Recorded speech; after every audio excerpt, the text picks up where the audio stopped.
जोहार। नई बुलंदी कार्यक्रम में आप तमाम दर्शकों का स्वागत है। दिन व दिन जिस प्रकार शहर का विकास हो रहा है, उसी प्रकार शहर में विभिन्न प्रकार की सुविधाओं का विकास हो रहा है। सरकार भी इस पर सक्रिय है।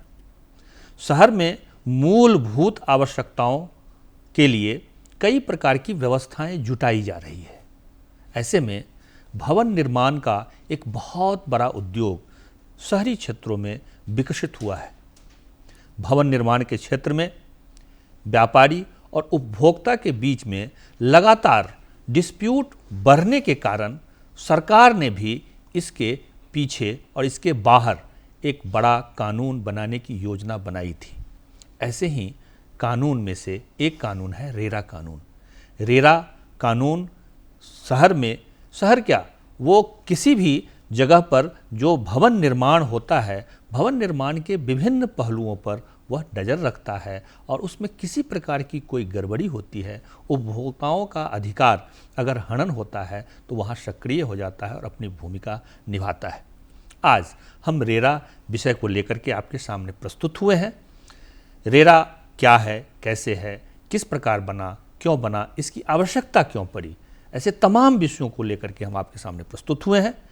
इन्हीं विषय पर चर्चा के लिए हमारे बीच उपस्थित हैं श्रीमान रंजीत कुमार चौधरी जी। रंजीत जी रेरा के अध्यक्ष रह चुके हैं झारखंड के। रंजीत जी, आपका हमारे स्टूडियो में बहुत बहुत स्वागत है। धन्यवाद। सबसे पहला जो सवाल है कि रेरा की आवश्यकता पड़ी क्यों, मैं बताता हूँ जी। रियल एस्टेट सेक्टर बहुत बड़ा सेक्टर, जैसा कि आपने भी बताया। छोटे से छोटे शहर और बड़े से बड़े शहर में बहुत ज़्यादा भवन का निर्माण हो रहा है, कमर्शियल बिल्डिंग का निर्माण हो रहा है। जगह की कमी के कारण लोग अपना स्वतंत्र मकान न बना के फ्लैट में लेना चाहते हैं, फ्लैट में रहना चाहते हैं। ये सेक्टर जो है रियल एस्टेट सेक्टर, ये अनरेगुलेटेड था। कोई इसके ऊपर अंकुश नहीं था, कोई शिकंजा नहीं था। ऐसी परिस्थिति में अगर किसी तरह की कोई गड़बड़ी होती थी तो जो ग्राहक थे, जो परचेजर थे, उनके पास एक ही रास्ता था कि वो कंज्यूमर फोरम में जाएं। लेकिन महसूस किया गया कि कंज्यूमर फोरम सारे वो रिलीफ नहीं दे सकता है जो एक ग्राहक, एक कंज्यूमर, एक परचेजर को चाहिए जी। इन्हीं बातों को ध्यान में रख के इस सेक्टर को रेगुलेट करने के लिए इस कानून का निर्माण किया गया, जो 1/5/2016 को ये कानून मूर्त रूप लिया जी। इस कानून के तहत टोटल 92 धाराएं हैं इसमें, लेकिन मुख्य धाराएं कुछ ही हैं उसमें। इसको कई 2-3 भागों में बांटा गया है जी। पहला है रजिस्ट्रेशन, जी। निबंधन। अगर भवन का निर्माण किया जा रहा है, कमर्शियल बिल्डिंग है और नंबर ऑफ फ्लैट्स अगर 8 से ज़्यादा हैं, 8 तक में आवश्यकता नहीं है रेरा निबंधन की जी। लेकिन 8 से ज़्यादा अगर नंबर ऑफ फ्लैट्स हैं या जिस एरिया में निर्माण किया जा रहा है वो उस एरिया का पेरिफेरी डायमीटर 500 स्क्वायर मीटर से कम है अगर, तो आवश्यकता नहीं है। 500 स्क्वायर मीटर से कम अगर है तो उसमें रेरा निबंधन की जरूरत नहीं है। और 8 फ्लैट अगर दोनों में से एक भी है, मान लीजिए 9 फ्लैट है, 400 स्क्वायर मीटर है, तो निबंधन की आवश्यकता पड़ जाती है। लेकिन जब दोनों नहीं है, मान लीजिए 450 मीटर है और नंबर ऑफ फ्लैट्स भी 8 ही हैं, तो रेरा निबंधन की आवश्यकता नहीं है। लेकिन अगर 8 से ज़्यादा है, 500 स्क्वायर मीटर से ज़्यादा एरिया उसमें इन्वॉल्व हो रहा है, तो रेरा रजिस्ट्रेशन आवश्यक हो जाता है जी। कानून इतना सख्त है। कानून क्यों बनाया गया, एक लाइन और मैं आपको बताना चाहता हूं। बिल्कुल। इसकी ज़रूरत क्यों पड़ी, मैं बता रहा हूं आपको। एक्चुअली एक सर्वे हुआ था और उसमें पाया गया कि हमारे समाज में जो कॉमन मैन है, आम नागरिक जो हैं, आम व्यक्ति जो हैं, उनकी कमाई का जो बचत कर रहे हैं उसका 70% पैसा जो है वो रियल एस्टेट सेक्टर में जाता है और पब्लिक के पैसे से ही रियल एस्टेट सेक्टर रन कर रहा है। ठीक होता क्या था कि आदमी पैसा लगाता था, एग्रीमेंट फॉर सेल भी साइन होता था, लेकिन समय अवधि के तहत उनको मकान नहीं मिलता था, मकान में तमाम खामियां रहती थी, दिखाया कुछ जाता था, दिया कुछ जाता था उसको। जी जी तो जी। इन्हीं कारणों से ये आवश्यक हुआ कि एक कानून बने जिसमें कि एक शिकंजा रहे, एक ट्रांसपेरेंसी रहे बिल्डर्स के वर्किंग में भी। कानून इतना सख्त है, कहता है कि कोई भी बिल्डर, कोई भी डेवलपर अपने प्रोजेक्ट का प्रचार प्रसार भी नहीं कर सकते हैं। बेचना तो छोड़िए, लीज देना तो छोड़िए, एग्रीमेंट फॉर सेल करना तो छोड़िए, प्रचार प्रसार भी नहीं सकते हैं जब तक रेरा में निबंधन नहीं हो जाता है उनके प्रोजेक्ट का। हाँ, निर्माण कार्य में रोक नहीं है।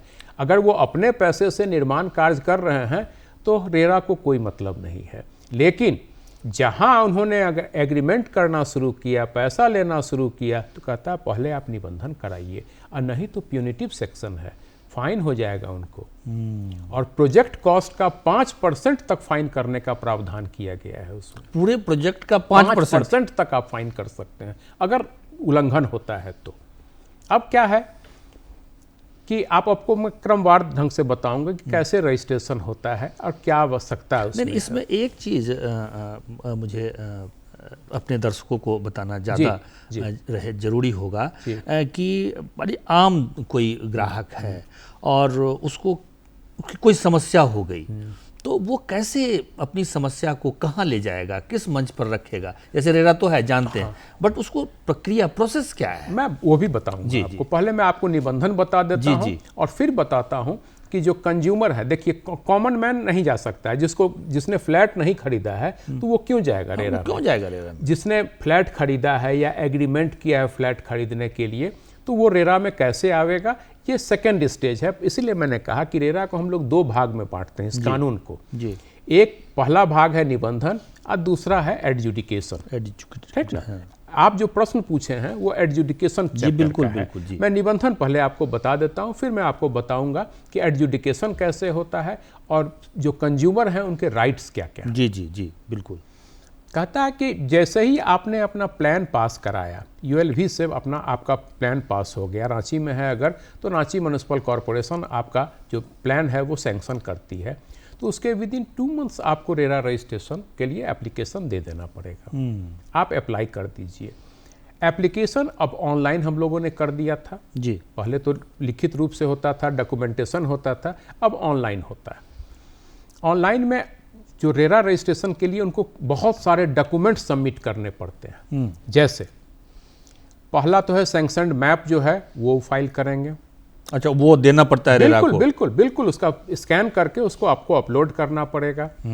उसके बाद जो बिल्डर हैं उन्होंने अगर पहले और काम किया है, जो डेवलपर हैं पूर्व में काम किए हैं और निबंधित था कि नहीं, उसका डिटेल्स देना पड़ता है। वो पीछे जो किए उसका भी डिटेल्स देना पड़ेगा। उनका आधार कार्ड चाहिए, उनका पैन कार्ड चाहिए। जो जमीन के मालिक हैं वो भी डेवलपर के श्रेणी में आते हैं, उनका भी डिटेल्स चाहिए। ठीक, कौन आपका इंजीनियर बनावेगा, कौन आर्किटेक्ट उसमें इन्वॉल्व है, कौन सुपरवाइज करेगा, उन सारे का डिटेल्स चाहिए। 3 साल का ITR चाहिए, इनकम टैक्स रिटर्न। अगर पहले से प्रोजेक्ट के नाम से अगर रजिस्ट्रेशन उन्होंने करा रखा है तो वो दीजिए, ताकि मैं देख सकूं कि आप वायबल हैं कि नहीं। अच्छा, रेरा इसको भी देखता है, इसको भी देखता है ये व्यक्ति बना सकता है कि नहीं बना। हाँ, इसीलिए 3 साल का, मान लीजिए कोई पहला प्रोजेक्ट शुरू किया है तो he will file an affidavit. एक एफिडेविट वो दे देगा कि हमने आज तक काम नहीं किया है, मेरा पहला प्रोजेक्ट है, तब हम नहीं मांगते हैं उससे जी। ठीक, उसके अलावा आपको बैलेंस शीट जो है उस प्रोजेक्ट का वो चाहिए। अकाउंट्स डिटेल चाहिए। जैसे कि रेरा के ये नहीं है कि पैसा लेके कंज्यूमर से और बिल्डर अपने अकाउंट में डाल लेंगे, ऐसी बात नहीं है। उनको एक स्क्रू अकाउंट खोलना पड़ेगा। जो भी पैसा आवेगा उस प्रोजेक्ट के नाम से वो अकाउंट रहेगा। जो भी पैसा वो कंज्यूमर से कलेक्ट करते हैं उसको उसी में डालना पड़ेगा, और उसमें से वो सिर्फ 70% ही पैसा खर्च कर सकते हैं, 30% उनको रखना पड़ेगा। अच्छा, ये भी वो भी 70% जो करेंगे खर्च, उसमें से एक अकाउंट से लेके, एक अकाउंट उनका परमानेंट हो गया, उससे ट्रांसफर करेंगे। लेकिन उसके लिए क्या है कि उनको आपको दिखाना पड़ेगा कि प्रोपोर्शनेट शेयर में हम जितना पैसा हमने निकाला है उतना हमने प्रोजेक्ट में काम किया है या नहीं। अच्छा, ये सारा का सारा। अच्छा, ये पूरा प्रोसेस है जी, ये हर समय रेरा उसको देखता रहता है, टाइम टू टाइम Time हम to लोग time। हाँ मॉनिटर करते हैं। और है क्या कि इसमें 3 महीने पर एक्ट ही में लिखा हुआ है कि हर तीसरे महीने पर, हर क्वार्टर में आपको क्वार्टरली अपडेट फाइल करना पड़ेगा, ताकि रेरा जान सके। जैसे निबंधन जो होता है वो फिक्स पीरियड के लिए होता है, हम उसको 3 साल या 5 साल की समय अवधि देते हैं, डिपेंड करता है कि कितना एरिया है, वो अकॉर्डिंगली हम लोग देते हैं। और यूजुअली होता क्या है कि जितने समय के लिए उनका प्लान सैंक्शन है उतने ही समय के लिए हम भी उनको दे देते हैं, मोस्टली 3 इयर्स का मान के आप चलिए। तो 3 इयर्स में उनको project in all aspect complete कर लेना है। अब है क्या कि हम उनको देखते रहते हैं कि क्वार्टरली कि कितना प्रोग्रेस इन्होंने किया, कितना काम किया, और पैसा जो ये निकाले हैं उस स्क्रू अकाउंट से उतना काम हुआ है कि नहीं। तो उसमें इनका चार्टर अकाउंटेंट का भी रिपोर्ट चाहिए, इनका स्ट्रक्चर इंजीनियर जो है उसका भी रिपोर्ट चाहिए, और सबको टैग करके वो क्वार्टरली अपडेट फाइल करेंगे। क्वार्टरली अपडेट अगर फाइल नहीं करेंगे तो उसके लिए भी सेक्शन 61 में पनिशमेंट का प्रावधान किया गया है कि उनको दंडित किया जा सकता है। और हम लोगों ने, जब तक मैं था वहाँ पर, तो 4 महीने के अंदर लगभग 1,47,00,000 रुपया हम लोगों ने लगाया था बिल्डर के ऊपर क्वार्टरली स्टेटमेंट नहीं फर्निश करने का कॉस्ट। अच्छा, फाइन किया था हमने, और उसको हमने बहुत हद तक रियलाइज भी कर लिया उनसे, और वो प्रक्रिया अभी भी जारी है, चल ही रहा है। लेकिन अब स्थिति कुछ बदली है कि लोग समझ गए हैं कि पेनाल्टी होती है, तो लोग अब फाइल करना शुरू किए, अवेयरनेस आई है, थोड़ा सा बिल्डर में थोड़ा सा भय भी बना है। ये सोचना कि यह कानून बिल्डर के विरुद्ध है, गलत है। हाँ, कंज्यूमर फ्रेंडली जरूर है यह कानून, कंज्यूमर किसी के खिलाफ नहीं है, किसी के खिलाफ कंज्यूमर फ्रेंडली। आप जो काम कर रहे हैं उसमें ट्रांसपेरेंसी होनी चाहिए। जो आप काम किए आप हमको बताइए, हमको बताइएगा तो कंज्यूमर भी जानेगा। और जैसे ही प्रोजेक्ट कंप्लीट होता है उनका, तो उनको पहले कंप्लीशन सर्टिफिकेट अपने इंजीनियर से लेके फाइल करना है, और जिसने प्लान सैंक्शन किया है उस अथॉरिटी से उनको ऑक्यूपेंसी सर्टिफिकेट लेना है, और उसको फाइल करना है रेरा में भी। और न ही रेरा बल्कि जो एसोसिएशन ऑफ अलॉटीज बनावेंगे उनको भी उसको हैंड ओवर करना है। अच्छा, इसमें वो जो कंज्यूमर है जी, वो जरा वो भी मामला एक बार आ जाए कि कंज्यूमर, अगर कंज्यूमर के पास एक तो ये क्या जी, क्या जी, है जी, वो तो सामने आ गई जी, बातें, जी, क्या है प्रोसेस, क्या बिल्डर को क्या क्या करना है। अब कंज्यूमर अगर किसी प्रकार, जैसे आपने कहा कि 3 साल का उसको हमने दिया बनाने का, 3 साल में वो नहीं बना पाया, या कंज्यूमर को जो उन्होंने एग्रीमेंट किया था उसके आधार पर उन्होंने फ्लैट नहीं दिया, तो इसके लिए कंज्यूमर रिमेडी है। हाँ, रिमेडी है, मैं बताता हूँ जी। कंज्यूमर को जो इसके तहत हैं उनको बहुत सारे अधिकार दिए गए हैं। पहली चीज़ है क्या कि जैसे साधारण आदमी जब फ्लैट बुक करने के लिए जाता है तो जो डेवलपर, जो बिल्डर है, उसको कोई डॉक्यूमेंट नहीं दिखाते हैं, सीधे वो देखा कितना है, हाँ ऐसे है, फ्लैट बुक कर दिए। नहीं, कंज्यूमर का यह अधिकार है कि वो सैंक्शनड मैप जो है, सैंक्शनड प्लान है, उसका अवलोकन करे, उस जमीन जिस पर मकान का निर्माण किया जा रहा है उसका अवलोकन करें, वो सारी चीज़ों को देखे। आपने पूछा कि अगर 3 साल की अवधि है, अच्छा पहले होता है एग्रीमेंट फॉर सेल एक्सक्यूट होता है बिटवीन द पार्टीज। जी बिल्कुल। कानून कहता है कि बिना रजिस्ट्रेशन कराए और बिना एग्रीमेंट फॉर सेल एक्सक्यूट कराए आप 1 पैसा कंज्यूमर से नहीं ले सकते हैं। और एट फर्स्ट इंस्टांस टोटल जो कॉस्ट है ऑफ द बिल्डिंग उसका 10% ले सकते हैं, उससे ज़्यादा नहीं। तो एक चेक हुआ, कंज्यूमर को ये फ़ायदा हुआ। एग्रीमेंट फॉर सेल में समय अवधि रहती है कि 24 मंथ्स या 36 मंथ्स में आपको हम हैंड ओवर कर देंगे। समय अवधि के तहत मान लीजिए कि बिल्डर मकान नहीं बना सका, जी बिल्कुल, इनको फ्लैट पोजीशन नहीं दिया, तो जो कंज्यूमर हैं वो इंटायर पैसा अपना वापस ले सकते हैं। अगर मान लीजिए कि जो बिल्डर हैं, जो डेवलपर हैं, किसी कारणवश वो अपना प्रोजेक्ट को आगे नहीं बढ़ाने में सक्षम नहीं है, काम रोक दिए हैं, तो ऐसी परिस्थिति में कंज्यूमर अपना पैसा वापस ले सकता है। स्ट्रक्चरल डिफेक्ट है, मान लीजिए कहीं गलती हो गई है, कुछ निर्माण में खामियां हैं, तो कहता है एक्ट की सेल डीड एक्सक्यूट होने के 5 साल के अंतर 5 साल के अंदर स्ट्रक्चरल डिफेक्ट को रिमूव करवाने के लिए कंज्यूमर दबाव डाल सकता है बिल्डर के ऊपर, और बिल्डर को करना है, और नहीं तो वो रेरा के जो एडजुडिकेशन सेक्शन है, लीगल सेक्शन है, वहाँ केस फाइल कर सकता है। अगर कोई कंज्यूमर, मान लीजिए कि 3 साल की अवधि फिक्स की गई है जी, 3 साल की अवधि में उसने मकान पूरा करके नहीं दिया और कंज्यूमर पैसा वापस नहीं चाहिए उसको, ठीक, वो चाहता है कि कंटिन्यू करें बाद में भी हमको, लेकिन यही फ्लैट मिले, है ना कि भाई एप्रिसिएशन हो जाता है, दाम बढ़ जाता है, सक्षम नहीं होगा कि फिर हम उसी अमाउंट में दूसरा फ्लैट बुक करें, तो वो चाहता है कि हम इसी में कंटिन्यू करें। ऐसी परिस्थिति में जो लास्ट डेट था, जिस डेट को उनको देना था, उस डेट के बाद के डेट के लिए उसको कंपनसेशन मिल सकता है। अच्छा, उसको कंपनसेशन मिल सकता है, वो विड्रॉ भी कर सकता है प्रोजेक्ट से, कंपनसेशन भी प्राप्त कर सकता अच्छा, है। जैसे मतलब बिल्डर ने, जो डेवलपर है जी, उसने फ्लैट बनाया, जी, और जैसे आपने कहा कि ये फ्लैट वो नहीं कर पा रहा है या वो विड्रॉ कर सकता है, तो साल भर या 2 साल जो कंज्यूमर का पैसा उसके पास में है विथ इंटरेस्ट मिलेगा, विथ इंटरेस्ट मिलेगा। अगर वो विड्रॉ करता है तो एग्रीमेंट फॉर सेल के बारे में आपको बता दूं कि डिफरेंट स्टेट्स, ये तो सेंट्रल एक्ट है रेरा, जी बिल्कुल, तो डिफरेंट स्टेट जो है रूल्स जो बनाया, उसमें फॉर्मेट बनाया एग्रीमेंट फॉर सेल का। एक PIL फाइल हुआ था अश्विनी उपाध्याय के द्वारा सुप्रीम कोर्ट में कि there must be uniformity in every agreement for sale, और उसमें सुप्रीम कोर्ट उसको अभी मॉनिटर कर रही है, आदेश नहीं की है। उसमें डिफरेंट स्टेट्स से मांगा गया कि आपका एग्रीमेंट फॉर सेल का क्या फॉर्मेट है, और सेंट्रल का जो एग्रीमेंट फॉर सेल था उसमें से कहाँ कहाँ वेरिएशन है, तो दैट इज बीइंग मॉनिटर्ड। और वो मॉनिटर करने के बाद एपेक्स कोर्ट का जब आ जाएगा निर्णय, तो सारे राज्य में वही एग्रीमेंट फॉर सेल लागू होगा। एग्रीमेंट फॉर सेल में भी गड़बड़ियां हुआ करती थी जी, जैसे मैं आपको बताता हूं जी, एग्रीमेंट फॉर सेल में लिखा जाता था कि अगर कंज्यूमर पेमेंट करने में डिफॉल्ट करते हैं तो इनको जो भी अमाउंट है उस पर 18% इंटरेस्ट देना पड़ेगा, और बिल्डर अगर पेमेंट समय अवधि में नहीं कार्य पूरा करते हैं और रिफंड की बात आती है तो वो कंज्यूमर को 8% इंटरेस्ट पर देगा। ये तो गलती थी। इसीलिए कहा गया कि एग्रीमेंट फॉर सेल बड़ा इंपॉर्टेंट पीस ऑफ डॉक्यूमेंट है, और उसको हम लोग फाइल करवाते हैं कि क्या आपका फॉर्मेट है, और उसमें भी देखते हैं कि कोई वेरिएशन तो नहीं है, 2 तरह की बात तो नहीं कही गई है। तो एग्रीमेंट फॉर सेल में ही लिखा होता है कि अगर ये विड्रॉ करते हैं, ठीक, किसी कारण से, वैलिड रीजन से, तो इनको इतना % इंटरेस्ट दिया जाएगा।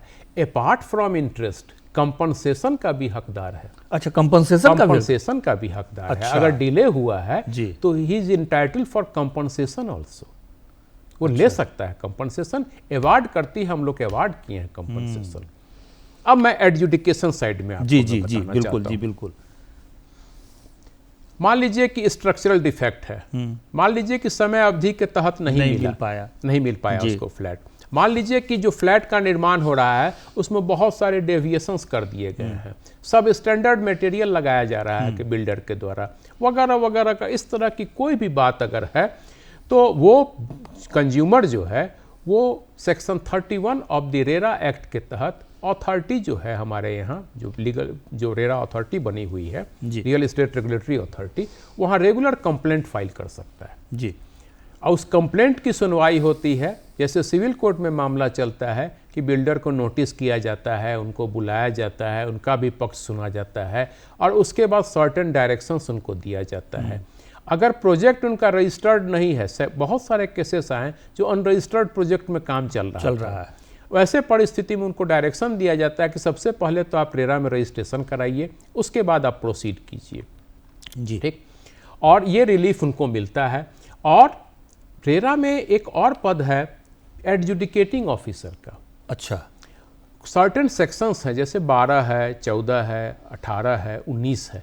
इन प्रावधानों के तहत अगर कोई भी अंडरटेकिंग है, कोई भी एग्रीमेंट है, उसका वायलेशन होता है तो वो मामला एडजुडिकेटिंग अफसर के पास जाएगा, और एडजुडिकेटिंग अफसर क्वांटम ऑफ कंपनसेशन भी फिक्स करेगा apart from refund of the money with interest.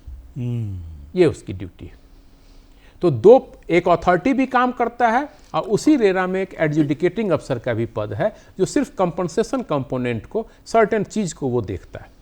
अच्छा, इसमें एक चीज जो जानने योग्य जी, है जी। वो ये है कि एक तो जैसे हम चले गए रेरा, जी रेरा ने निर्णय कर दिया, जी बिल्डर ने कहा कि नहीं देंगे, वो नहीं कोर्ट चला गया, जी।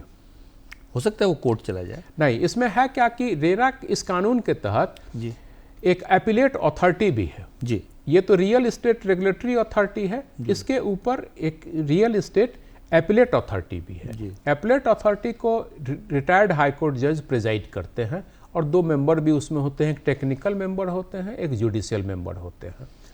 तो जो भी एग्रीव्ड पर्सन है वो अथॉरिटी में जा सकता है, लेकिन एक्ट कहता है कि अगर आप अथॉरिटी में जाते हैं और आप पर पेनाल्टी इम्पोज हुआ है, फाइन इम्पोज हुआ है आपको, तो 30% ऑफ द अमाउंट आपको डिपॉजिट करना पड़ेगा। अच्छा। उसके बाद ही आपका केस एडमिट होगा। तो ये तो बड़ा कठिन चीज है। हाँ। तो इसीलिए अच्छा, ऐसे भी पहले बात 30% दे दीजिए, जमा कर दीजिए। हाँ, वहाँ इसके पर। बाद आप उसके जाइए बाद आगे। आपका एडमिट होगा केस, और नहीं तो नहीं होगा।